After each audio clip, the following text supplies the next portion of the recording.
It's like we're playing strip poker or something. I have to go get my. Well, I'm gonna start taking things off because I have to go get. Do you my need to flu look like it was done on a different day or I have to something? get my flu shot, and I know they're gonna say roll up your sleeve. Oh, Well, yeah. I've gained weight and I can't really roll up my sleeve to here. Then I have to go to CBCC and have phlebotomy, have blood sucked out of my body. So cool. Oh, hi, welcome. We are on Facebook Live, and you are with Steve and Mare. And Mayor Connor is a good friend of mine. She is a former kindergarten teacher up at South Fork School, a small community school up in Lake Isabella. So for you that are not from California, it is high up on the hilltop where the air is clear, where I'm very envious because we're choking on smoke and pollution in the valley here. So Miss Mayer has been a friend for many, many years, and as a kindergarten teacher has really kind of embraced the idea of building communities by starting young and teaching kids about their thinking and how thought is a requirement for life, and what you think causes you to feel certain ways, and based on those feelings people act. So I wanted her to come in today to talk about a very, very topical topic, bullying, and how she saw bullying at school and kind of what it is that she talked to parents about and how she addressed it herself. So I'm glad you came. Thank you. Welcome back. Off the hill. How was your drive? Wonderful. Was the water flowing? It's not much. No? It's down right now. Yeah. It's that part of the season, but Your drive down the hill or back up the hill, you get to drive along a river. yes, Is that not beautiful? the mighty Kern. Isn't that beautiful? It is. The flowers and everything. I love it in springtime. There's just, and you have to drive through the orange fields to get, Yes, all the way and up the there. smell is fabulous. isn't that cool? Yes, And I always like going to your school because it's way back in, and you right. pass the lake, and then you pass all this kind of agriculture outside. Across the street from your school, there's just a huge pasture of land, and I'm so envious. We would often pull the kids out of the classrooms and they'd line up across the fence when the ranchers were moving the cattle along the highway that goes in front of us. And so it was one of those things, how many kids get this experience? They get to watch the cowboys, moving the cattle, and the cattle, of course, making all of their cattle noises. And anyway, it's a unique place to live. I'm Has many advantages. And very envious, and the experience alone for these kids to be outdoors and to learn in a way that's so interactive. The stories that you could, or the teaching that you could do about just the cattle moving down the street. I think that would be cool.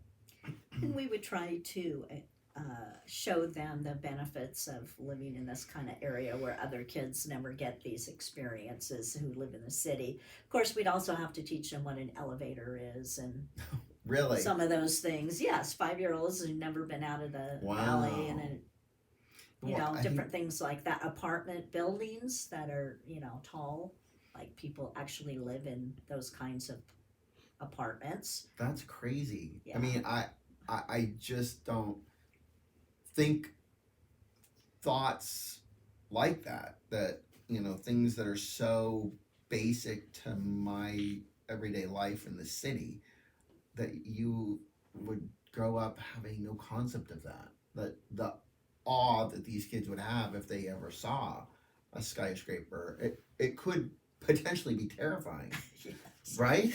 Beyond pictures, yes. Wow. And the sounds of the city and the cars and the traffic.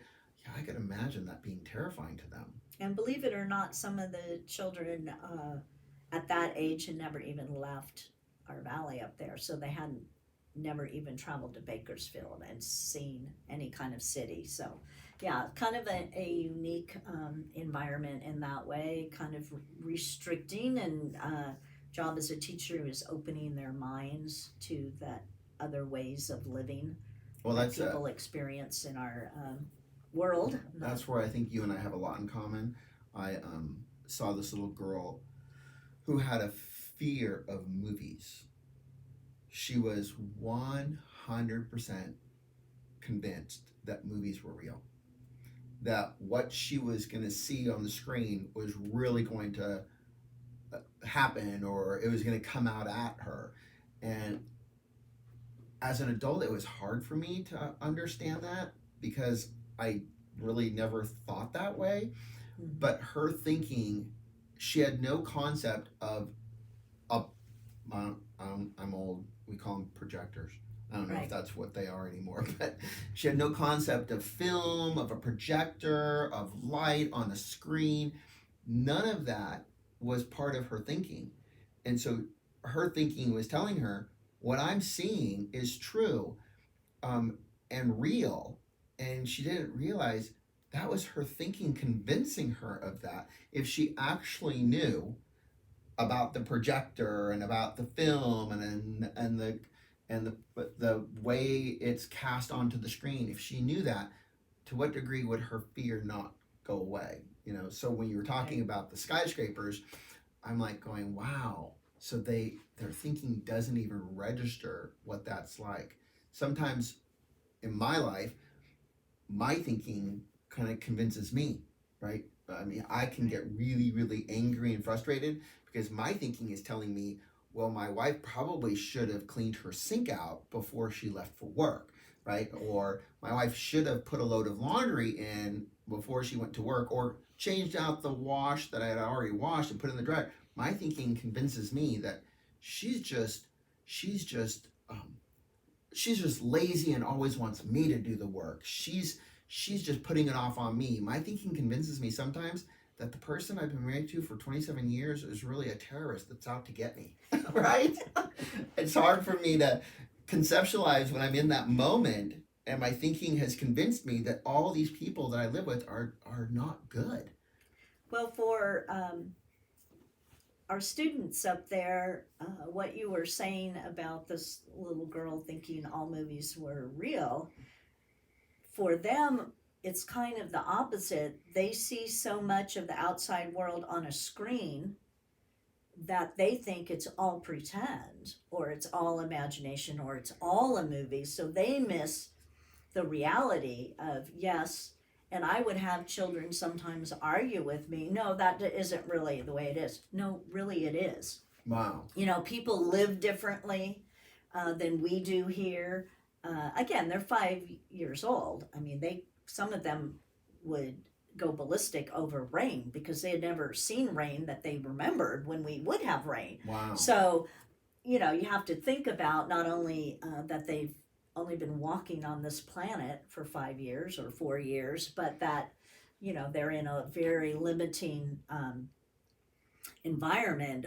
We had a guest speaker one time at my church, and he said, wow, everywhere I turn in 360 degrees, you have mountains all the way around you. You are very isolated here, and it can be a very isolating environment. So I think taking the children from the imagination into reality is important without spoiling the wonder of a child's imagination. And so if I can segue into the bullying topic, with that thought, of course, we know I have a tendency of getting way off track, so feel free to okay. redirect me. I'm gonna bring us back. Redirect me. You're a good teacher. So I'm sitting on my hands with now. talking about the children and the difference between reality and imagination, we know that superheroes are really big during this time in our culture for children. They all want to be a superhero. They love the superheroes. They often pretend they're superheroes. Boys and girls. Boys and girls. Of course, as they're introducing more and more female superheroes. I love Wonder Woman. Is also, encouraging that as well. Although I would have to say, in my experience, girls still want to be princesses more Yeah. than superheroes. But that They're just superheroes depends. in their own right. That's right. Princesses are. So when we talk about superheroes and with the kids, that could easily bring me to this whole idea about our thoughts having power. Mm. So how I would relate this, and now stay with me because the statement itself can seem harsh and out of touch, but I would say to parents who could understand this idea is that there would be no bullying if there were no victims. Mm. So initially that seems like, well, what are you saying? Like it's the victim's fault? Well, it's not the victim's fault that they're being bullied, but they can take an active role in not being a victim, which disarms a bully. Hmm. And that was my way of talking with children and parents and helping them understand if you empower a child who's being victimized, they will no longer be a victim. So, what are some of those things? And of course, we hear again in our common culture and talking about mental health and things like that, that, the children need self esteem, they need confidence, they need those, kinds of attributes in order really to not be bullied. So if we do those things, then we're not creating victims, or we're not allowing children to view themselves as victims. And again, that disarms a bully. So if a bully is bullying a child by saying something derogatory about their mother, the only way that child feels victimized by that bully and what they're saying is if they accept that as truth. Mm. So if they change their thinking and they come back to the bully with a disagreeing opinion about what that bullying's saying about their mother, which I have taught students to do. Okay, well, he said my mother is fat. Is your mother fat? No, she's not fat. Well, just tell him my mother's not fat. Right. So what you're saying isn't even true, and walk on. Right. What's that bully going to do? Oh, well, then your dad is ugly, or whatever. I mean, they're going to keep trying it, and if you just keep coming back at them, like that's not truth, or that might be your truth, that's not my truth, or whatever, I don't agree, and you walk off, they have no power over. They're seeing they have no power over you. Right. You're not getting upset, you're not throwing a punch, you're not saying something derogatory right back to them about their mother. You have disengaged from that discord. Right.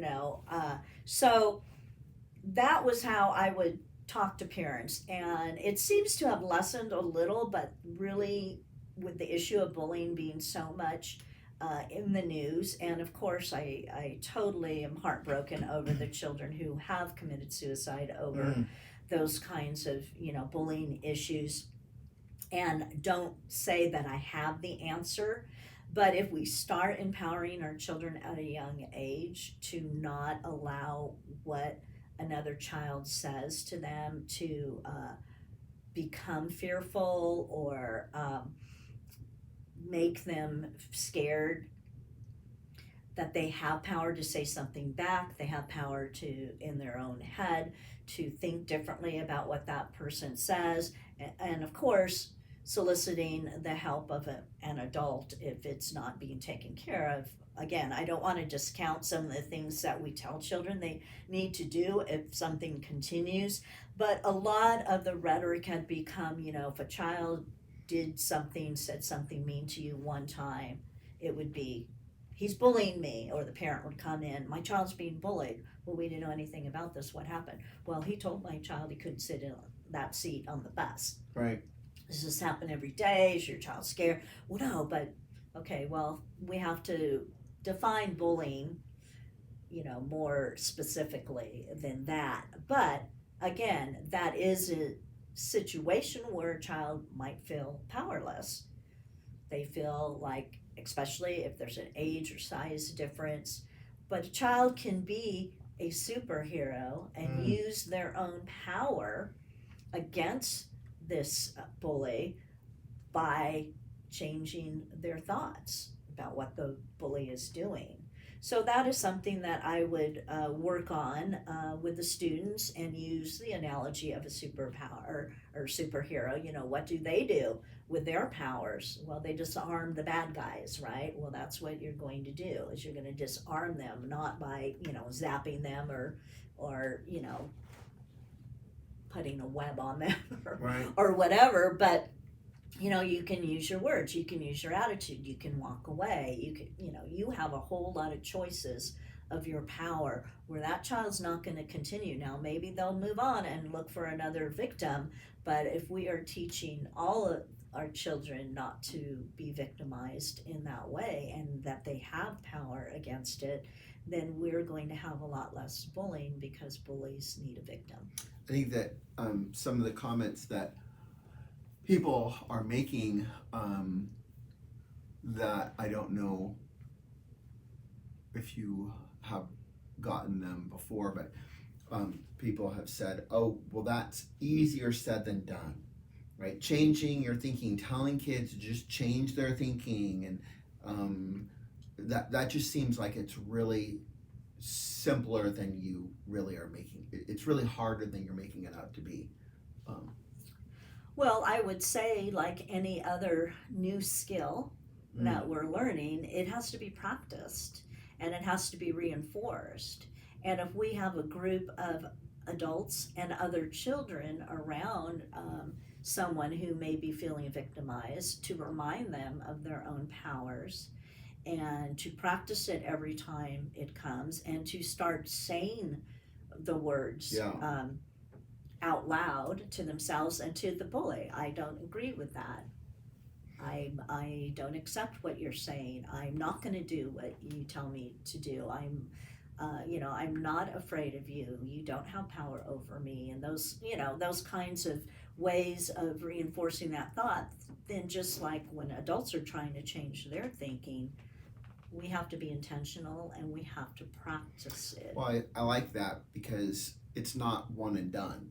It's a new Right. vocabulary. It's a new language. You know, the language that we have so much in our culture is the bully, the bully, the bully, the bully, the bully, the bully. You hear so much about the bully, but we don't hear about the superheroes. We don't hear about Right. the power that is within everybody to think differently, to change their way of thinking. And if I don't know that if we don't change our vocabulary as a society and get off the bullies are getting tons of press. Bullying Right. gets tons of PR.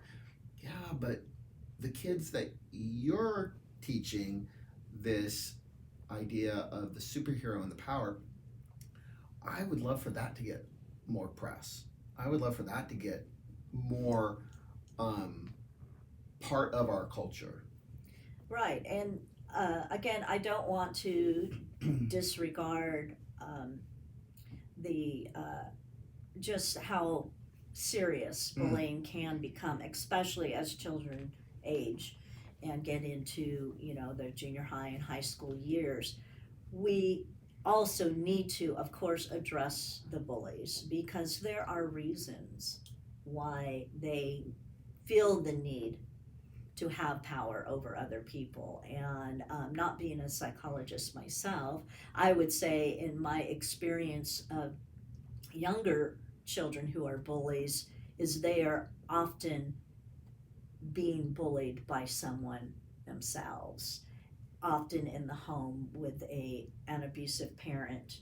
And so they come out, and in order for them to feel like they have any power at all, which they don't have at home, they come to school and they're going to get power there against other children who are a much easier victim than, of Right. course, their grown-up parent are. So Or sibling. exactly. So I don't want to say that bullies are coming from a place of mental wellness Right. at all. Obviously not, and that I think is another issue of helping bullies change their thought patterns. I've always wondered, bullying seems to be after the fact. Bullying seems to be the result of some really bad feelings that the person has. And those feelings are coming from the thinking that the bully has. And if all we keep doing is just believing that if we cut off the top of the weed, it will go away. The bullying is the top of the weed. Right. But if we don't explain what are the roots, and the roots for me is the thinking. And so if in general we could start teaching in school how thinking happens, and when a person's thinking is off, they're going to feel angry and frustrated, and so then they're going to bully. If all we do is keep saying don't bully, don't bully, don't bully, that's just cutting off the top of the weed. The roots remain, the weed's going to grow back. Right. So teaching the origins, which is thinking, and how when a bully takes their thinking seriously, right, they're going to feel bad. But if we, in a generalized setting, instead of just pulling the bully into the office and talking to the bully, if in a classroom setting as a general concept, we taught about thinking and how thoughts that are harmful aren't thoughts we should trust. They're not thoughts we should go with, because they always result in some bad action. Does that make sense? Yes, absolutely. I think that just giving a negative consequence or whatever to a bully and not going further into the reasons. Also, I feel like bullies can feel like the victim is, they just objectify them. They're not another person to them. They're just someone for them to vent on or control or get power over. And I think putting younger children who are having that experience, putting the bully and the victim together in a cooperative activity or something, Team causing them exactly to be together, where that bully starts to feel the person is, their victim is another person. Or often, of course, when I've brought both in to talk with them, letting the victim explain how they feel, and then talking with the bully about, have you ever felt that way? Do you understand how you're doing that today? And just really having more of a conversation. Unfortunately, some of my experiences with the younger children and parents are immediately, if their child's being bullied by someone in the same class, say in my class, they want to just remove their child from that classroom and put them in a different classroom to solve the problem. And to me, that doesn't solve the problem. That sounds like a lot of the work I do. People are convinced it's the outside in versus the inside out. Right. That if all we do is change our outside world, right, then that will create a change in our inside world, which I don't know, in my life, as much crap as I bought to make myself feel better, well, it's now at Daryl's Mini Storage. It's never really worked for very long. It's very short-lived. Right, and their child, the victimized child, doesn't learn any skills of how to come against. It's just, well, you just remove, and I'll come in, the parent, those helicopter parents coming rescue. in, and I'm just going to remove you from that. And and in a lot of ways, the child was kind of like, no, I don't want to leave my friends, I don't want to leave my teacher. They would rather, really, if given the choice, work it out with that bully, right, than be removed from the environment that they've this become in. boy that I currently have, we've gone to now 2 different schools because there was bullies at this school, and the parents said, okay, well, we're going to go to a different school, and then there's bullies at that school. Okay, well, we're running out of places to go. and instead teaching him that every place you go, people are going to be insecure. People are going to have some thinking that's not really good. And how it is that you can have your power, claim your power back. I remember this little girl that came to see me who was being horribly bullied, and I said, "Well, what if it's true that the bully that you're talking about just really has something else going on in their life, or what if their thinking is just really really problemed because of something that they're experiencing that we don't have a clue about? What if it's true that home is bad, or maybe they, I don't know, didn't get their Fruit Loops that morning? Who knows what's going on behind the scenes in this kid's life, because the victim can only probably see the one dimension that's right in front of them. So in helping this girl understand there's other factors that might be contributing to why it is that the bully is the bully. And she was amazing. She was in the 2nd grade, and she thought about it. She said, well, I don't know, I never really thought about that before. And she didn't come back for a couple weeks, and then she came back and she says, Mr. Steve, you were right. And I said, okay, about? And she said, well, when we talked about how there might be something else going on in Jeremy's life, I when he was being mean to me and calling me names and yelling, I asked him, is there something else that's happening in your life about why this is you're treating me this way? And I'm totally crying, thinking this girl is a superhero. Yes. and she said, and what I found out was that Jeremy's parents are getting a divorce and he's gonna have to move. Holy cow. Right. That's huge. So he starts disengaging and yeah. So what she said is, I really understood that there was something else that was happening that I never knew anything about. And now we're best friends. Now he comes to me and tells me what happened at home. And I just listen to him, and I'm glad that we're friends now. I love my job, that I get to hear amazing superhero stories like that. this is, of course, what compassion really means, in understanding that someone else's world may be different than yours and loving them through it, even when they're treating you poorly, trying Right. to understand it and reaching out. And again, I think all of that kind of work needs to be done around the issues like bullying, that both parties, both ends, need to come to an understanding of each other. And I think that corrects a lot of bad behaviors. Both need to be understood, and sometimes the bully, more than anybody else, needs to be understood. Well, I don't know if this is in the Bible, but if not, but by the grace of God go I. Yes, it is. Okay, good. Don't want to misquote the Bible.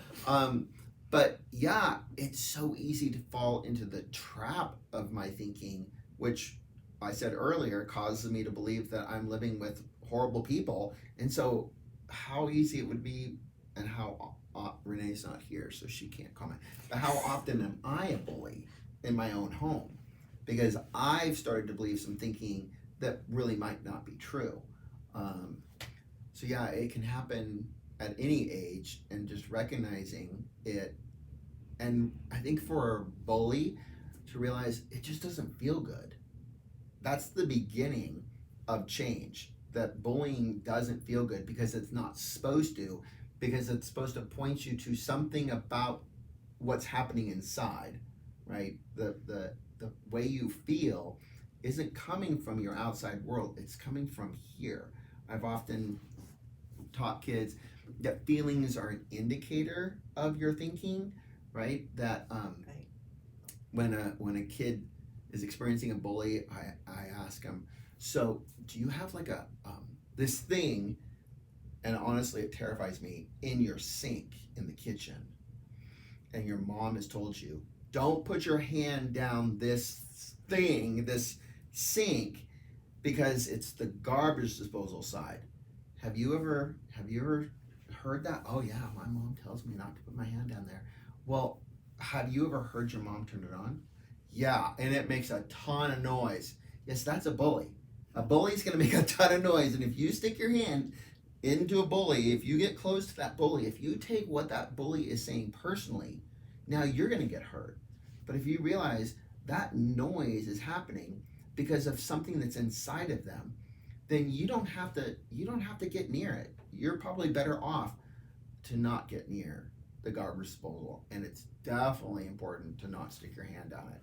Not taking it personally, not thinking, oh, it's because of me that the bully's doing it. Keep, like you said, keeping your power. Keeping your power or recognizing your power helps the kid realize you don't have to get anywhere near that loud garbage disposal that's a bully.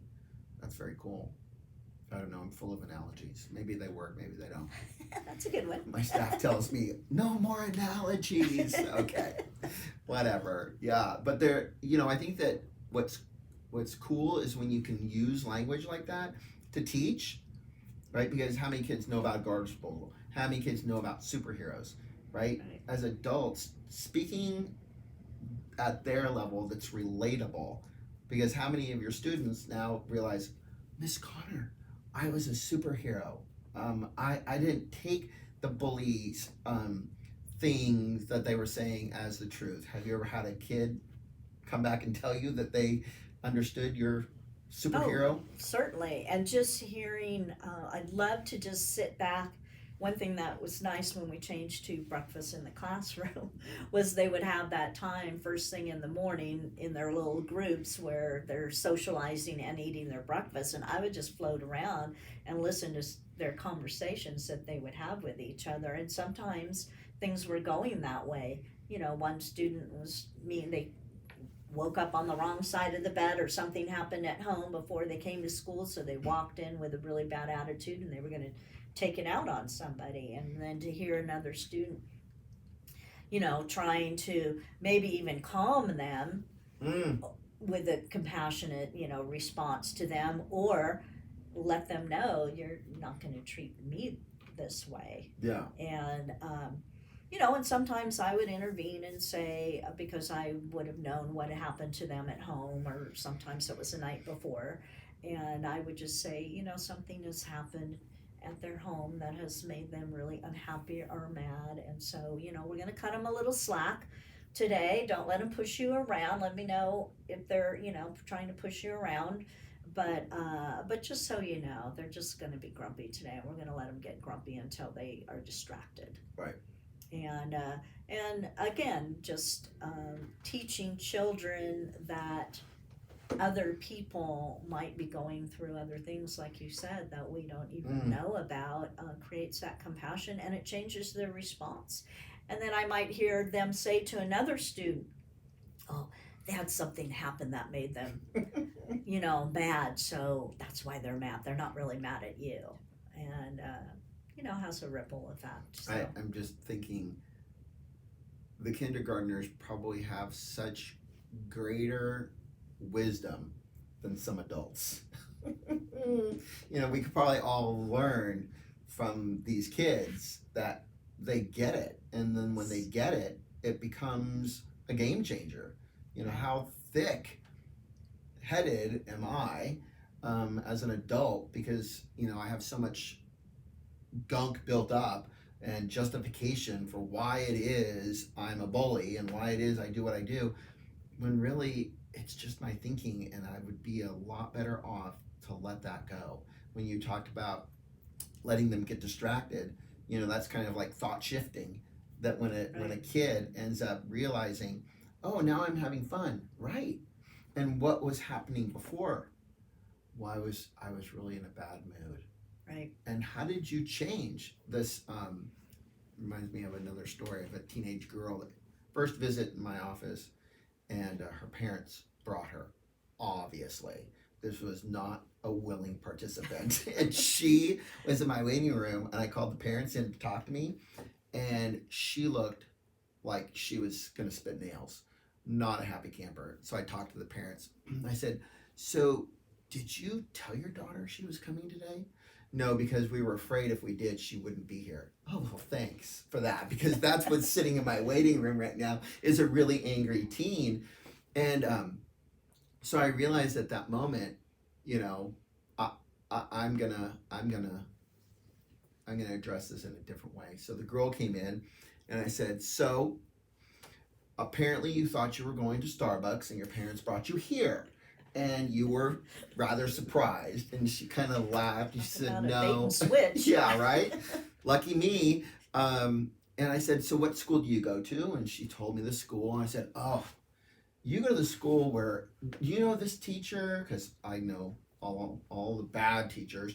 She's like, "Yeah, I know that teacher." And I said, "Yeah, don't take his class because blah blah blah." And she's like, "Oh no, I do everything. I've heard about him, and I don't want to take his class." And I said, "Yeah, that's probably a good idea." And I said, "Do you have any brothers or sisters?" "Yeah, I have a little brother." I said, "Like how old?" She said, 11. I said, "Oh, well, that's annoying." So she and I were just having this conversation, and the parents were sitting on the other couch, and she just kept going on, going on, and going on. And I said, I need to stop you for a minute, because when I saw you in my waiting room, you looked really ticked off that you were here." And she said, "Oh, yeah, I really was." And now, I don't know what you thought this was going to be like. Is this what you thought it was going to be like? No, I thought this was going to be awful. I said, "Oh, so it's not so awful?" You were going to do brain surgery Yeah. or something. And she said, "No." And I said, "So in the waiting room, you thought this was going to be awful. Now you just have been here like 20, 30 minutes, and you're thinking it's not that awful.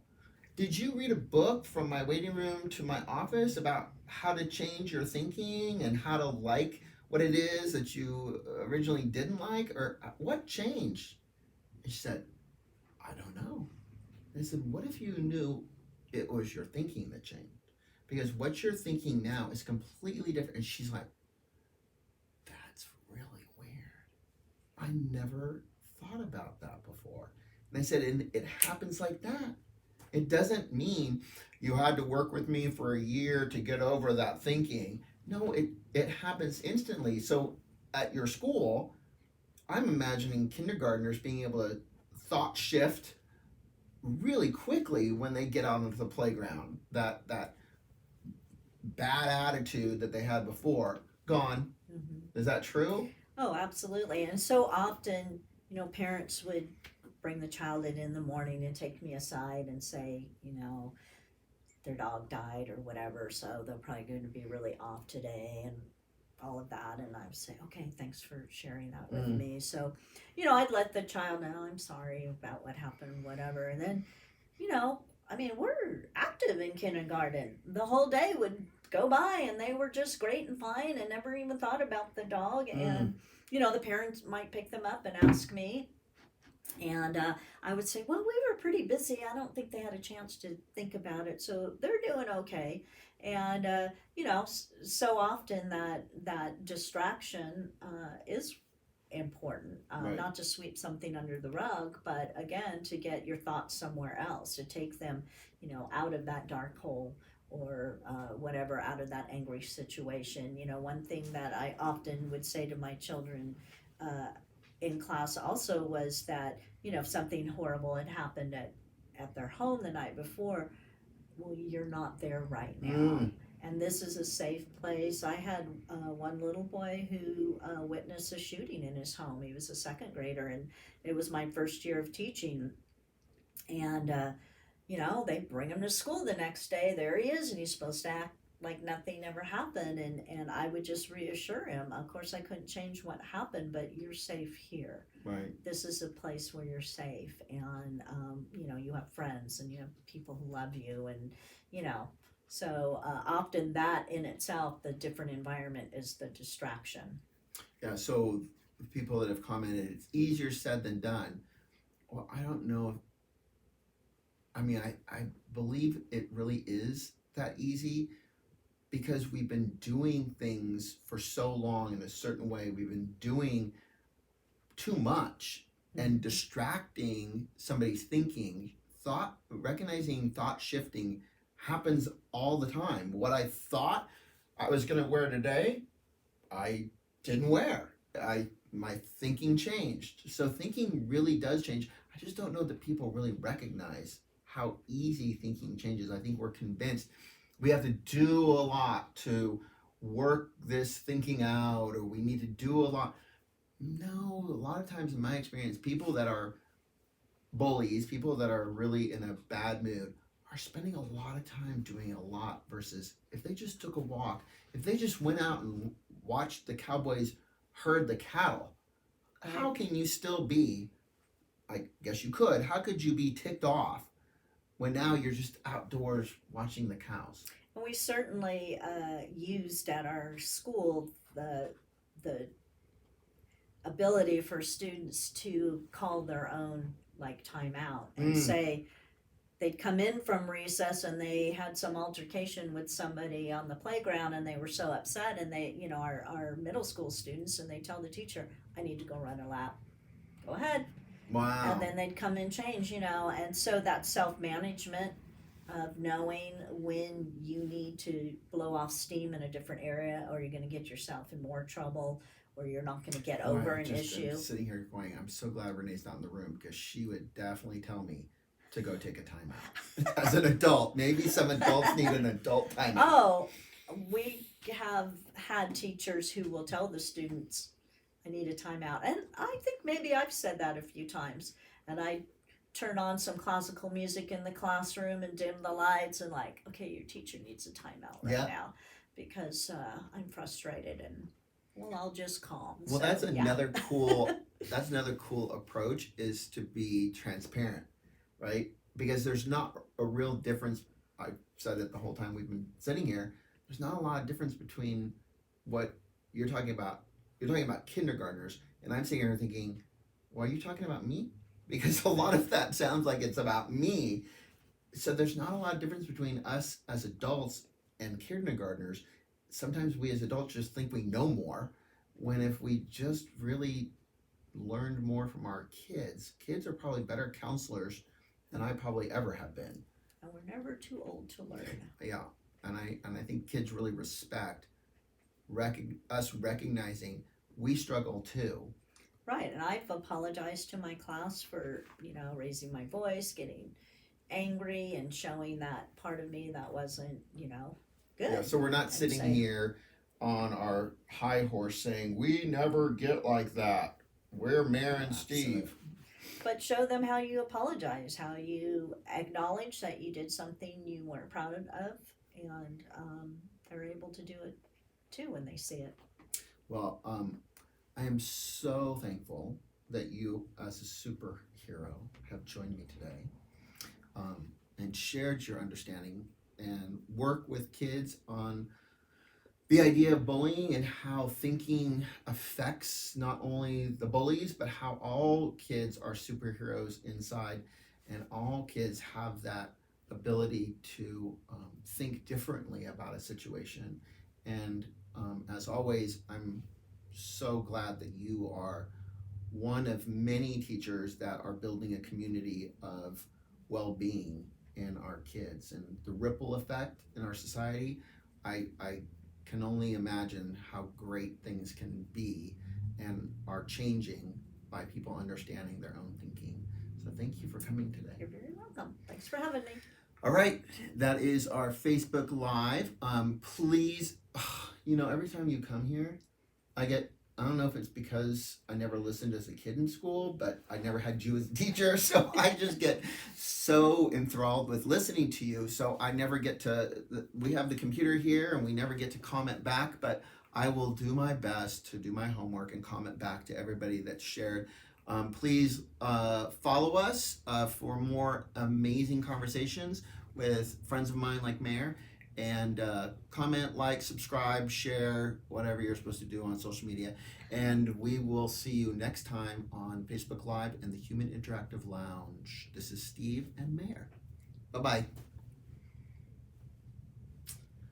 we'll see how close I was to